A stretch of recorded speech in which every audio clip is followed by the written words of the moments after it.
다 함께 사도신경으로 우리의 신앙을 고백하겠습니다. 나는 전능하신 아버지 하나님 천지의 창조주를 믿습니다. 나는 그의 유일하신 아들 우리 주 예수 그리스도를 믿습니다.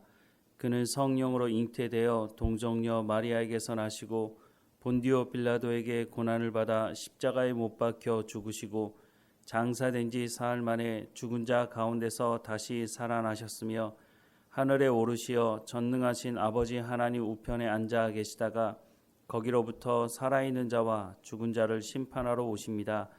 나는 성령을 믿으며 거룩한 공교회와 성도의 교제와 죄를 용서받는 것과 몸의 부활과 영생을 믿습니다. 아멘. 찬송가 405장 함께 찬양하겠습니다. 405장입니다. 주의 친절한 팔에 안기세 우리 마음이 평안하리니 항상 기쁘고 복이 되겠네.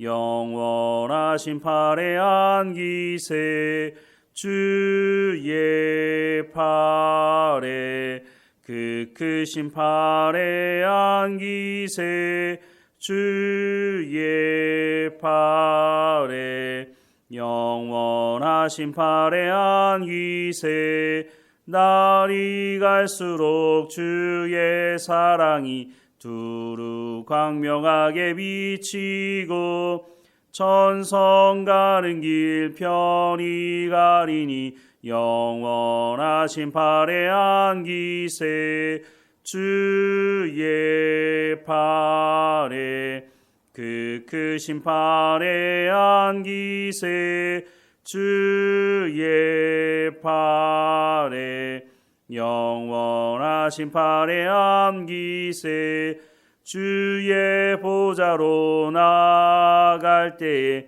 기뻐 찬미 소리 외치고 겁과 두려움 없어지리니 영원하신 팔에 안기세 주의 팔에 그 크신 팔에 안기세 주의 팔에 영원하신 팔에 안기세. 아멘. 오늘 하나님께서 우리에게 주시는 말씀은 누가복음 9장 1절에서 9절까지의 말씀입니다. 누가복음 9장 1절에서 9절까지의 말씀 우리 함께 읽겠습니다.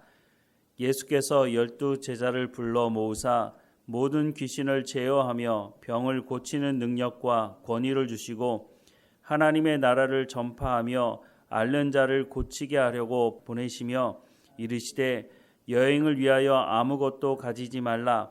지팡이나 배낭이나 양식이나 돈이나 두 벌 옷을 가지지 말며 어느 집에 들어가든지 거기서 머물다가 거기서 떠나라.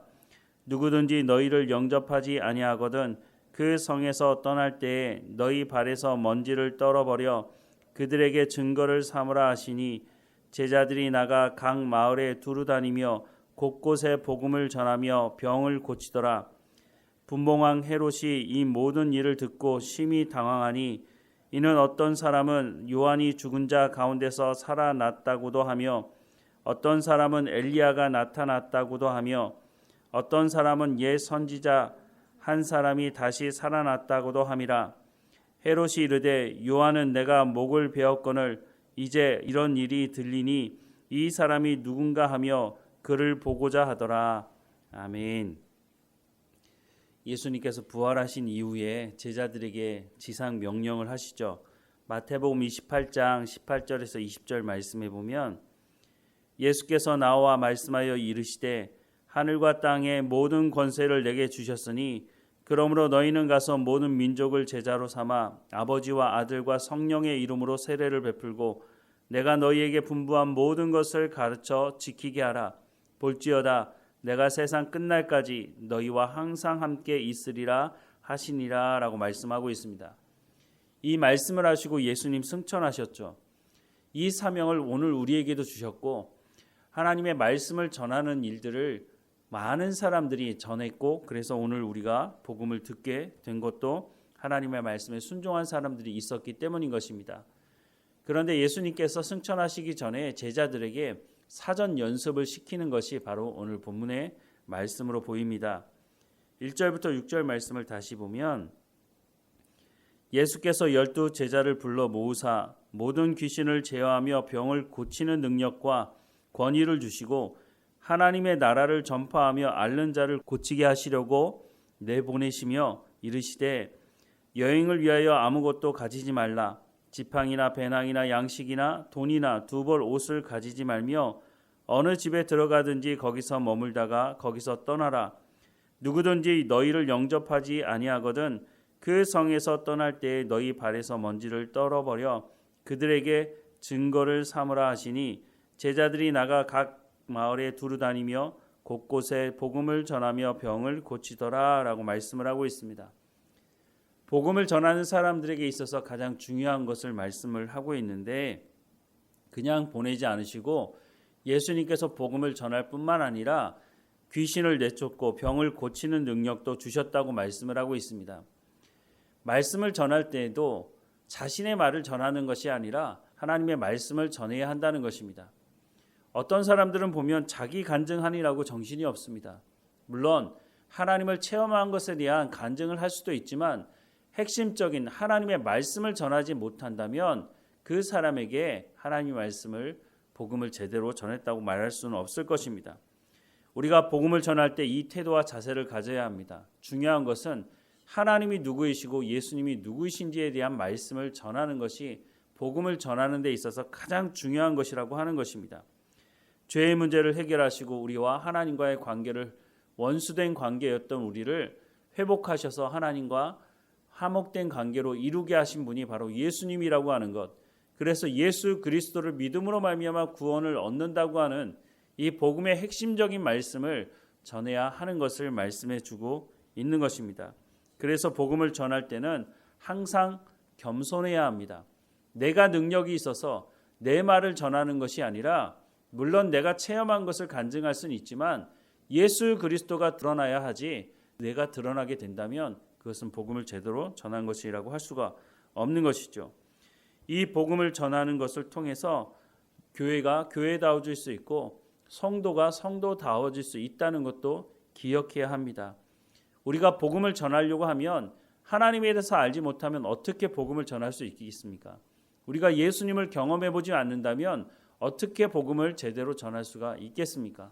그러니 복음을 전할 수 있다고 하는 것은 우리가 하나님이 누구이신지를 알고 예수님을 경험하고 우리가 구원받은 성도라고 하는 것을 우리 스스로가 입증하는 것이기 때문에 복음을 전하는 것이 우리 가운데 때로는 부담이 될 수도 있을지 모르지만 우리가 복음을 전하는 것을 통해서 우리가 하나님의 자녀라고 하는 것을 분명하게 보여줄 수 있는 또 증거이기도 한 것입니다.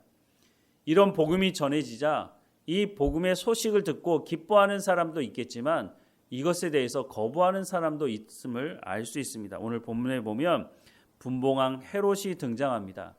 이 분봉왕 헤롯은 헤롯 안티파스라고 하는 사람인데 이 사람이 세례 요한을 죽였던 사람이죠. 세례 요한을 죽인 이유가 있었는데 그것은 헤롯이 불법적인 결혼을 했기 때문인 것입니다.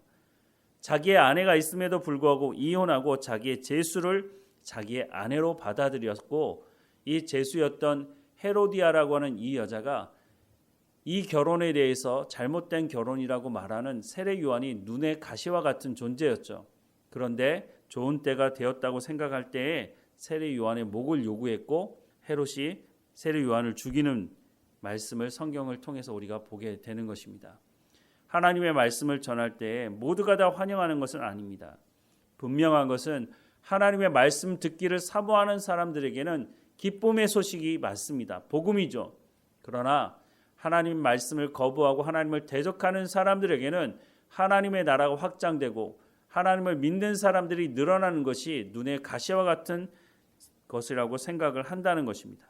복음을 거부하는 사람들은 그 복음을 듣지 않기 위해서 수단과 방법을 가리지 않는다고 하는 것도 우리가 기억해야 할 것입니다. 오늘 우리가 살아가는 이 시대도 마찬가지 아닙니까? 우리가 복음을 전하는 것 때문에 순교당하는 나라에 살고 있지는 않지만 전 세계적으로 본다면 여전히 복음을 전하는 것 때문에 순교의 자리 가운데 나아가는 사람들이 있다고 하는 것을 우리가 기억해야 할 것입니다. 우리가 복음을 전하는 데 있어서 이런 일들이 우리의 삶 가운데 일어날 수 있다는 것을 기억하지만 분명한 것은 역사의 주관자가 하나님이시라고 하는 것입니다. 이 복음을 전하라고 누가 가라고 말씀하고 있습니까? 말씀으로 창조하신 하나님께서 우리 가운데 명령하고 있다고 하는 것입니다. 역사의 주관자 되신 하나님께서 복음을 전하라고 증거하고 있다는 것을 우리가 다시 한번 기억해야 할 것입니다. 복음을 전하는 데 있어서 우리가 복음을 방해하는, 복음의 말씀을 듣기를 방해하는 사람들을 만나게 되지만 그럼에도 불구하고 우리가 담대하게 복음을 전할 수 있는 것은 하나님께서, 역사의 주관자이신 하나님께서, 온 세상 만물을 창조하신 하나님께서 우리 가운데 이 말씀을 명하고 있다고 하는 것입니다. 하나님께서 책임지실 것이죠. 우리가 전함에도 불구하고 듣지 않는 사람이 있다고 말씀하고 있지 않습니까? 우리가 복음을 전하기만 하면 모든 사람들이 다 복음을 듣는 것은 아니지만 분명한 것은 그들 가운데 복음을 듣고 기뻐하며 하나님의 자녀가 되는 사람들이 있다고 하는 것을 말씀하고 있으니 우리는 그들이 복음을 들을 수 있는 기회를 최소한 전해야 한다고 하는 것을 오늘 말씀을 통해서 다시 한번 마음에 새겨야 할 것입니다. 우리 주변에 더 나아가서는 우리가 선교지에 가서도 복음을 전할 수 있도록 하나님께서 나를 보내시는 곳이라면 우리가 복음을 증거하는 삶을 살아가야 할 것입니다. 우리 가운데 먼저 예수 그리스도를 알게 하시고 복음의 맛을 알게 하신 그 하나님의 말씀에 순종함으로 우리가 복음을 증거하는 우리의 삶이 되기를 주님의 이름으로 축원합니다. 기도하겠습니다. 사랑하는 하나님, 우리를 먼저 하나님의 자녀 삼아주시고 하나님의 참된 진리 가운데로 인도하셔서 참 기쁨과 감사한 가운데 구원 가운데로 우리를 초대하신 하나님의 은혜를 찬양하고 감사합니다. 하나님, 우리에게 또한 나가서 복음을 증거하라고 말씀하시니 우리가 하나님을 더 깊이 알아가게 하시고 우리가 입으로만 주님을 증거하는 것이 아니라 손과 발로 삶을 통해서, 선한 삶을 통해서 하나님이 누구이신지를 증거하는 우리의 삶이 될 수 있도록 은혜를 허락해 주옵소서. 우리 주변에 또한 더 나아가서는 우리가 갈 수 있는 곳으로 가서 복음을 증거할 수 있도록 하나님, 그들 가운데 복음을 듣고 하나님의 자녀가 될 사람들이 있다는 것을 말씀하고 있으니 우리가 평생 하나님의 말씀에 순종하며 복음의 증거자로 살아갈 수 있도록 은혜를 허락해 주옵소서. 오늘도 우리가 살아가는 삶의 현장에서 복음의 증거자로서 깨어서 기쁨과 감사함으로 살아갈 수 있도록 은혜를 허락해 주시고 우리 가운데 맡겨진 모든 일에 충성을 다하며 하나님께 감사하며 복음에 합당한 삶을 살아갈 수 있도록 은혜를 허락해 주옵소서. 하나님, 오늘도 우리와 함께 하시고 인도하실 하나님께 감사하고 예수님의 이름으로 기도드립니다. 아멘. 하늘에 계신 우리 아버지, 아버지의 이름을 거룩하게 하시며 아버지의 나라가 오게 하시며 아버지의 뜻이 하늘에서와 같이 땅에서도 이루어지게 하소서. 오늘 우리에게 일용할 양식을 주시고 우리가 우리에게 잘못한 사람을 용서하여 준 것 같이 우리 죄를 용서하여 주시고 우리를 시험에 빠지지 않게 하시고 악에서 구하소서. 나라와 권능과 영광이 영원히 아버지의 것입니다. 아멘.